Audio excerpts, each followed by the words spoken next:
The harder you try to control something, the more it resists you. It's like chasing after your shadow. No matter how fast you run, it stays just out of reach. In the same way, when you desperately grasp at a relationship, a goal, or even peace of mind, the very act of grasping pushes it further away. The effort creates tension, and that tension builds walls where openness is needed. Consider happiness. People chase happiness like a prize to be earned, something to grab hold of and keep forever. Yet the more you pursue it with clenched fists, the more it slips through your hands like a breeze. Happiness, like so many other states of being, comes unbidden when you're not obsessing over it. It arrives when you're relaxed, when you've forgotten to force it, when you're simply present. This isn't to say that action or effort is unnecessary, but effort is most effective when it is natural and unforced. A tree doesn't strain to grow, it simply grows. The river doesn't push its way downstream, it flows, moving over rocks and around obstacles with perfect ease. The moment you stop trying to force the water to flow, you realize it has already been moving of its own accord. Control, when you look closely, often arises from the fear of uncertainty, of chaos, of losing something or someone. You try to hold tightly, to dictate outcomes, believing you can shape life to fit your expectations. But life is far too vast, too dynamic to be neatly confined to your desires. It refuses to be controlled, and in trying to force it, you only frustrate yourself. The world outside does not bend to the will of tension, it responds to harmony, to ease. Think of a musician playing a note. If they press too hard, the sound becomes distorted, strained, unpleasant. If they press with just the right touch, the note rings clear and beautiful. Life operates in much the same way. It asks for your participation, but not your domination. The art is in knowing when to act and when to let go, when to trust the natural rhythm of things rather than imposing your own. Ultimately, control is an illusion, a story we tell ourselves to feel secure in an unpredictable world. But the irony is that the more you loosen your grip, the more you discover a kind of freedom. It's the freedom that comes when you stop trying to force life and instead allow it to unfold as it will. When you force something, you create friction, and that friction generates resistance. It's like trying to push your way through water. If you flail and struggle, the water pushes back harder, slowing you down. But if you move smoothly, allowing yourself to glide, the water yields to you. Life behaves in much the same way. The more you insist on bending it to your will, the more resistance it seems to offer, as though it's reminding you that force is not the way. This applies to almost everything: relationships, creativity, goals, or even personal growth. Think of a conversation where someone tries too hard to convince you of something. Their desperation makes you pull away, even if their point has merit. Similarly, when you chase after people, love, or approval with too much intensity, they seem to retreat further. It's not because life is against you, but because force disrupts the natural flow. The energy of forcing, of grabbing, demanding, and controlling pushes away what you're trying to attract. In creativity, when you sit down with the mindset, I must produce something great, you'll often find that nothing comes. The ideas lock up, the words don't flow, and frustration builds. But when you stop forcing and allow yourself to play scribble nonsense, write without purpose, or simply sit in stillness, something unexpected emerges. It's as if the act of forcing clogs the very channels you're trying to open. Consider the way people grow and change. You can't force yourself or someone else to transform overnight. If you try to rush it, imposing deadlines or pressure, the resistance intensifies. It's like trying to pry open a flower bud. Before it's ready, you end up tearing the petals.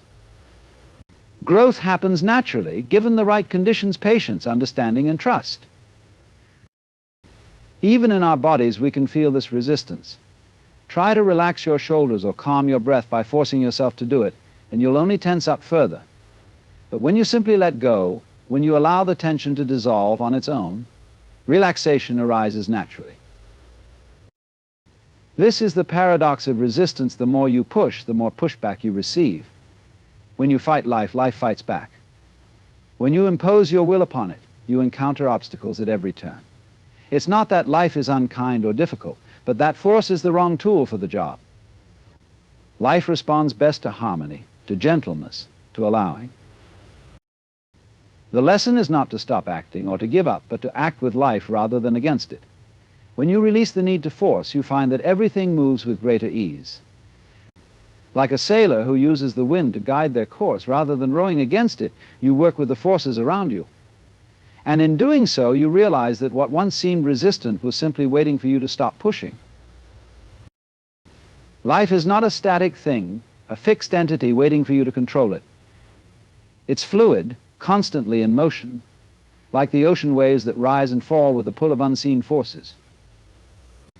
To understand the nature of life is to see it as a vast, interconnected dance of rhythm that moves through everything, unforced and unfaltering. It is not something that can be mastered or contained, but something to be experienced, something to move with.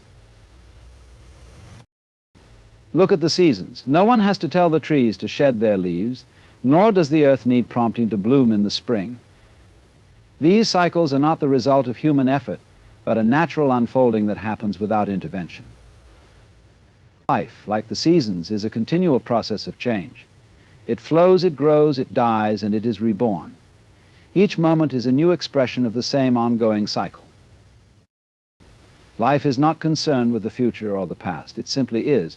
We as humans often get caught in the trap of looking forward, anticipating what's to come, or looking back, regretting what's gone.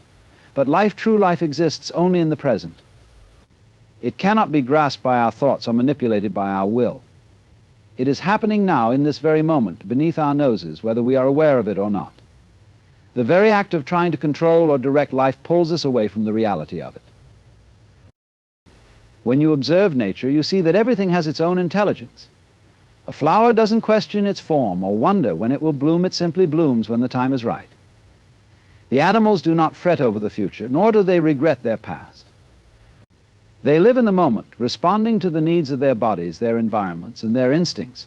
Life, in its essence, is about responsiveness, not effortful striving, but spontaneous action.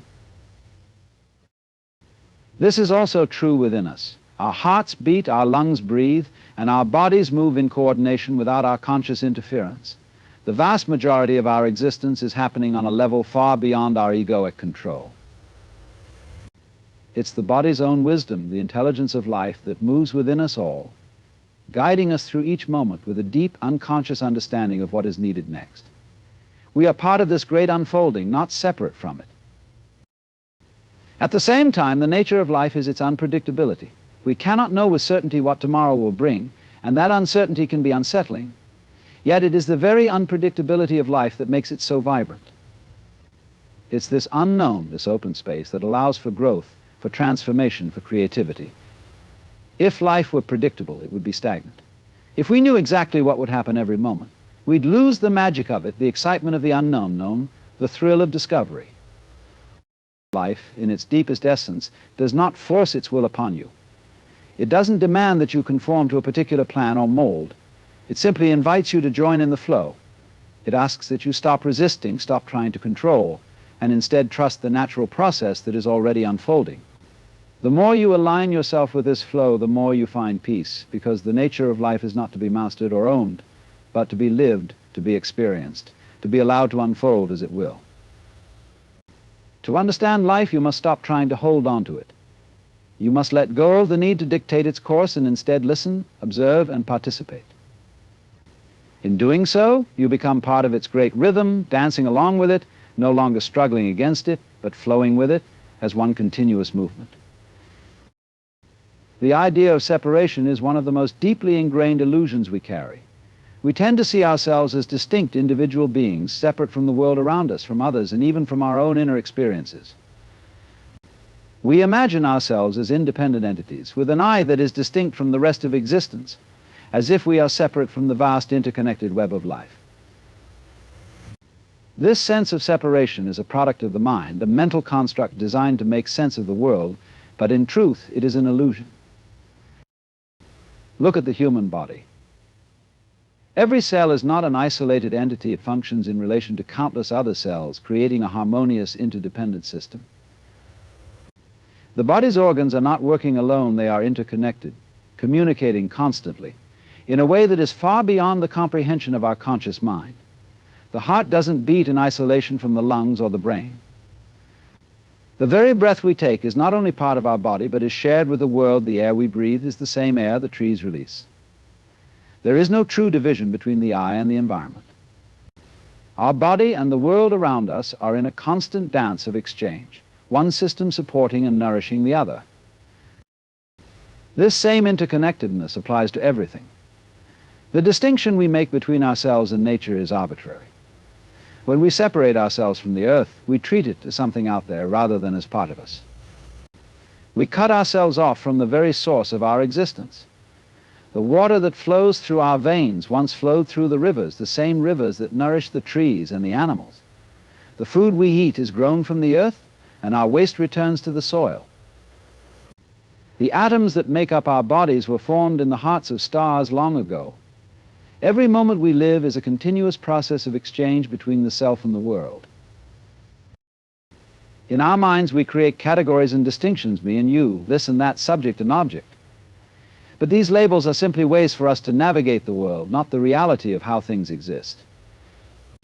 Look closely, and you'll find that everything is a part of the same continuum, flowing into and out of one another. The sun, the trees, the air, the animals, and the people, everything is part of a vast, interconnected whole.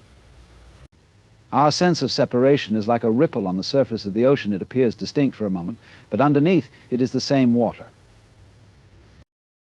Our thoughts, too, reinforce this illusion.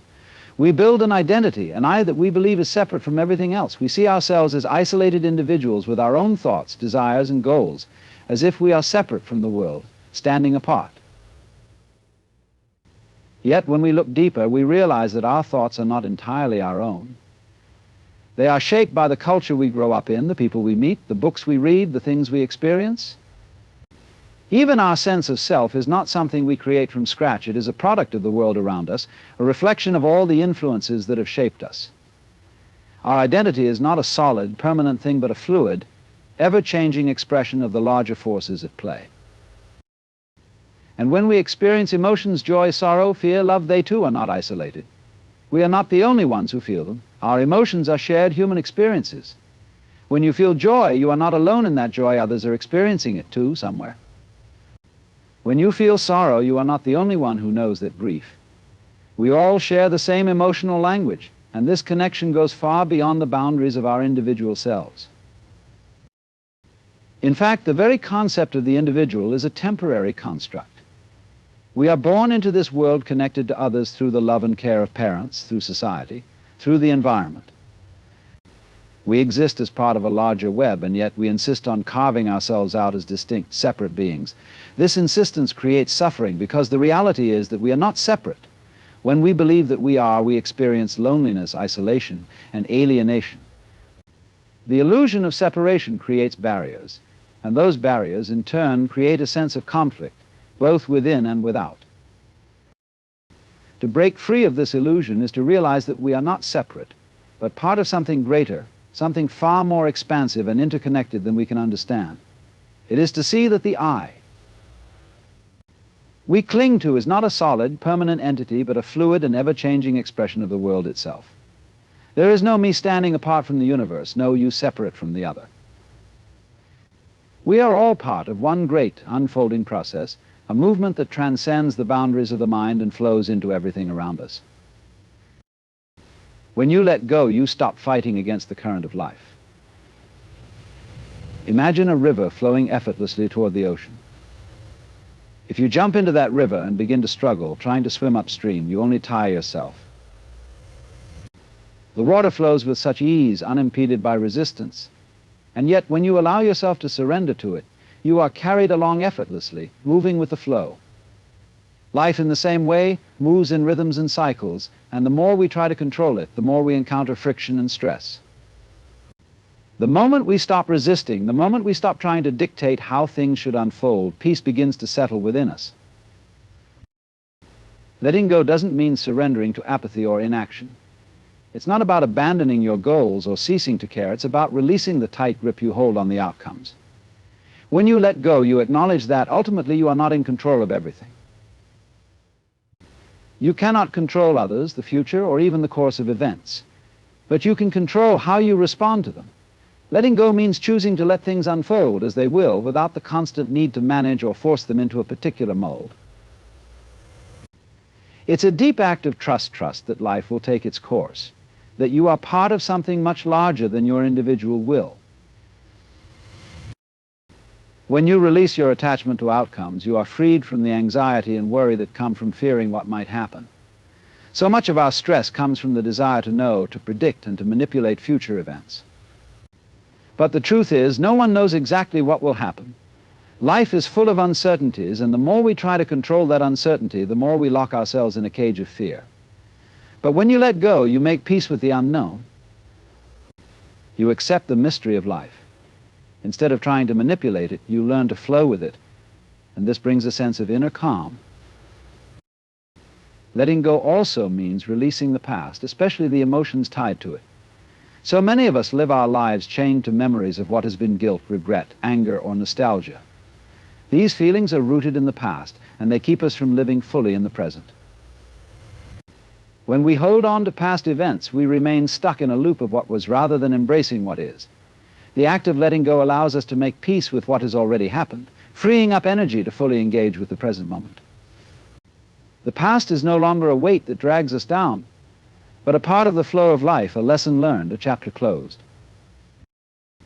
In relationships, letting go is often the key to peace. We tend to hold on tightly to others, wanting to shape them, change them, or keep them close. But in doing so, we often stifle the very connection we're trying to preserve.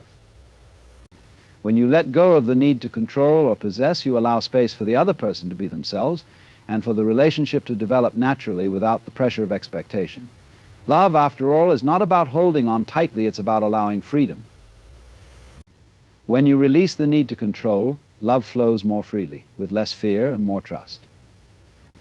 In fact, peace comes when we surrender to the present moment, when we accept things as they are without judgment or the need to change them. We've been taught that peace is something to be achieved, something to strive for. But true peace comes not from striving, but from letting go. It's the quiet space that arises when we cease our struggle against the world and simply allow it to be as it is.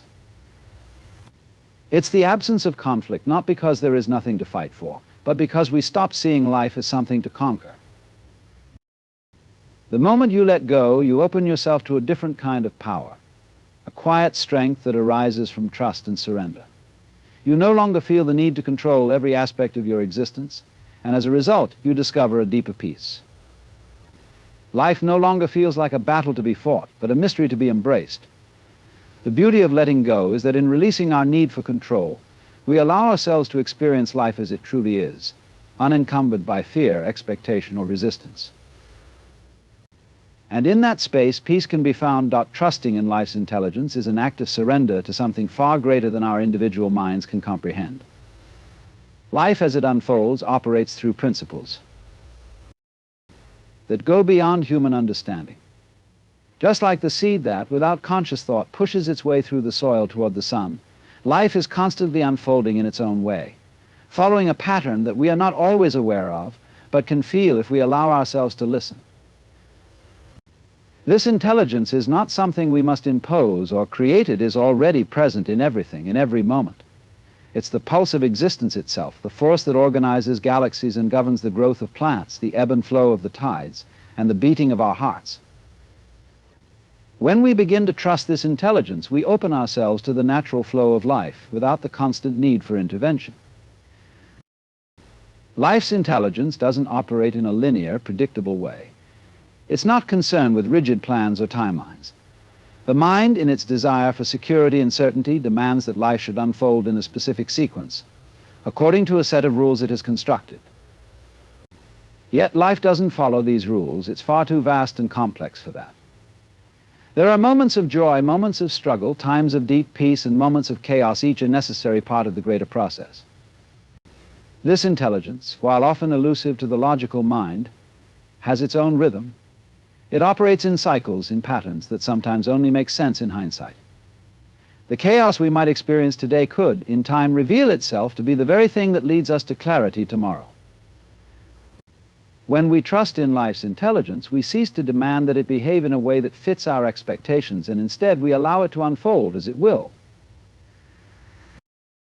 This intelligence is present not only in the grand movements of the universe, but also in the small, seemingly insignificant details of everyday life. The way the morning light filters through the window, the way the body knows how to heal a wound, the way ideas emerge when we stop trying to force them, these are all expressions of life's innate wisdom. When we stop looking for answers outside ourselves, when we stop forcing solutions, we often find that the answers have been there all along, simply waiting to be noticed. Life's intelligence doesn't require our active interference. It simply asks that we step back, trust, and allow it to unfold naturally. The more we align ourselves with this wisdom, the more we realize that everything has its place, everything unfolds at its own pace, and everything is interconnected in ways we may never fully understand. Trusting life's intelligence also means embracing uncertainty. It's the willingness to step into the unknown, to not have all the answers, and to accept that there is no way to predict what will come next.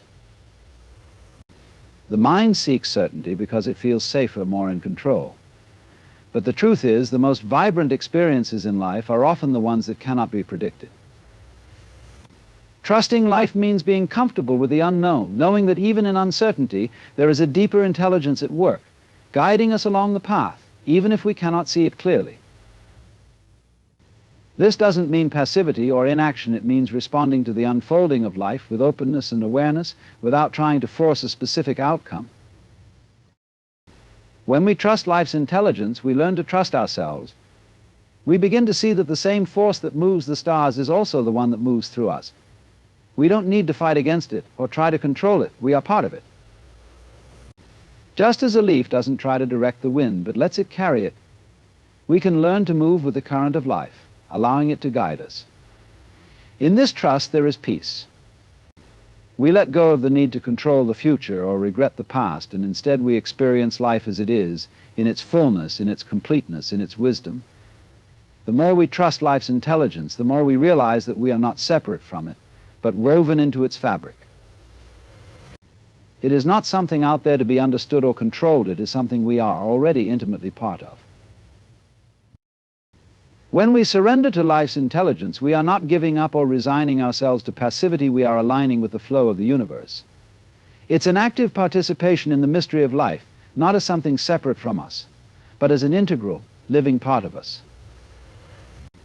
We are trusting that just like the ocean carries the waves, life is carrying us. It may take us in directions we didn't expect, but when we trust its wisdom, we find that we are being guided in ways that are beyond the narrow vision of our individual desires. Life's intelligence knows what we need long before the mind does, and the more we trust it, the more we allow ourselves to be led to where we need to go. Effortless action is the state of being in which action flows naturally, without force, without striving, and without resistance. It's a paradox because it seems that in order to accomplish something, effort must be applied. But true effortless action arises from a place of deep alignment with the present moment, where the body and mind are so attuned to the task at hand that action becomes a natural extension of being. It's the opposite of pushing or forcing. It's not about working hard in a relentless, exhausting way, rather. It's about allowing things to happen in their own time, in their own rhythm, while being fully engaged with what you are doing. When we think about effort, we often think of struggle, working against something, fighting to make something happen. Yet when we observe nature, we see no evidence of struggle. A tree doesn't exert effort to grow, it simply grows. The river doesn't struggle to flow downstream, it simply flows. Effortless action is like this. It's an organic unfolding of energy, a spontaneous movement, where you aren't forcing the process, but allowing it to reveal itself. You align yourself with the natural flow of life, and in doing so, everything you do seems to come with ease, as if the universe itself is working with you. This concept is often described as Wu Wei, a principle from Taoism that translates to non-action or effortless action. It's not about doing nothing, but rather about doing what is needed in the most harmonious, natural way. Imagine a dancer moving across the floor. The movements are graceful, not because they are forced, but because they are an expression of the dancer's body in tune with the music, with the rhythm, with the space around them. The dancer doesn't fight against the music, nor do they struggle to keep up with it. They move with it. This is effortless action. It's a flow state in which you are deeply connected to the task, not imposing yourself on it, but responding to it with fluidity and presence. This kind of action requires a deep level of trust in yourself, trust in the process, and trust in life. When you are constantly trying to force things, you lose touch with the natural flow, and effort becomes a heavy burden. But when you let go of the need to control every outcome and focus instead on being fully present with what you are doing, you find that things begin to unfold naturally. You stop pushing the river upstream and instead allow yourself to move with the current. You stop worrying about the destination and focus on the path beneath your feet. In this state of flow, actions are precise and effective because they are not clouded by unnecessary mental noise, distractions, or anxiety. Effortless action doesn't mean that things happen automatically or without any work at all. It means that you work in harmony with the task, that you put in the necessary effort without forcing it. It's the difference between playing a musical instrument out of a sense of duty, pushing your way through the notes, and playing because you're deeply connected to the music. In the latter case, the effort required to play doesn't feel like effort at all. The music flows through you, and in that flow you find that the more you let go, the more you are able to do with ease. The effort required is still there, but it's effortless in the sense that it's not a struggle, it's a natural part of the process. In relationships, effortless action manifests as listening and responding authentically without trying to manage or control the interaction. It's about being present in the moment, being fully engaged with the other person without trying to impose your expectations, fears, or desires. When you allow the relationship to evolve naturally without force, it becomes a co-creation. There is no strain or tension, but a mutual flow of energy, each person responding to the other's cues in a way that feels fluid and natural. The key to effortless action is letting go of the ego's need to control. The ego thrives on pushing and striving, on proving itself through effort. But when we act from a place of inner calm and presence, we tap into a deeper source of energy, one that doesn't require the same level of force. This energy comes from being in tune with the natural rhythms of life and responding from a place of intuition rather than intellect or willpower. The mind no longer needs to dictate every move. Instead, you act from a place of knowing, of being so deeply in the moment that the right action arises spontaneously. In a world that often glorifies hustle and constant doing, effortless action might seem counterintuitive. We are taught to push through challenges, to work hard and prove our worth. But in truth, the most effective and fulfilling actions come when we stop trying so hard, when we let go of the need to control outcomes, and when we simply allow ourselves to be fully present with what we are doing. In doing so, life reveals its natural flow, and we find ourselves moving along with it effortlessly. The art of allowing is about releasing control and surrendering to the natural flow of life. It's an invitation to step back and trust that life, in its wisdom, will unfold in ways that are far beyond the limited understanding of the mind. We often think that in order to achieve something, we must exert all of our energy and force it into being. But the art of allowing teaches us that sometimes the most powerful thing we can do is to simply let go of our need to control every detail and trust that things will fall into place when the time is right. Allowing is not about inaction or passivity. It doesn't mean that we stop making efforts, pursuing our goals, or engaging with the world. Instead, it is about letting go of the tight grip we place on outcomes. It's recognizing that we don't have to micromanage every step, every decision, or every moment of the journey. When we allow, we create space for things to unfold naturally, without resistance. We give ourselves permission to release the anxiety that arises from trying to control everything, to stop forcing solutions, and to trust in the timing of life. Much of the struggle we experience comes from our desire to make things happen in a particular way or at a particular time. We cling to our plans and schedules, convinced that if we work hard enough and push enough, the universe will align with our desires. But life doesn't work that way. There is a vast intelligence at play, and it doesn't always conform to our plans. The art of allowing is recognizing that we are not the sole architects of our existence. We can take action, but we must also be open to the unexpected, to the moments when things don't go according to our carefully crafted blueprint. In those moments, allowing means accepting that there is something greater at work, something that may have a better plan for us than we can see. Allowing also means stepping out of the need for certainty. We live in a world that demands predictability and stability, where control is often seen as the path to security. But certainty is an illusion. No matter how much we try to control our lives, we cannot predict the future. What we can control, however, is our response to it.